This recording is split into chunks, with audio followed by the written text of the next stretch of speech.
ఇంత అన్యాయంగా పిటిషన్లు వేసి ఇంత చదువుకున్న తర్వాత ఇంతమంది బీసీలమందరం ఒక్కటైన తర్వాత బీసీలమంత హక్కుల కోసం బీసీలమంత ఆత్మగౌరవం కోసం నినదిస్తున్న ఈ తరుణంలో ఇలా పిటిషన్లు చూడు ఎట్లా వేసారు.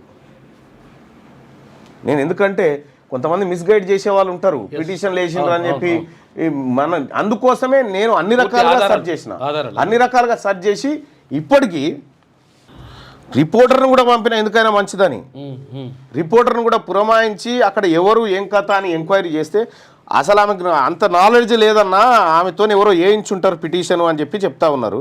అంటే వాళ్ళకి ఎవరు పిటిషన్ వేసినా కానీ వేసుకోవచ్చు, కానీ గింత ఘోరంగా ఇంత ఘోరంగా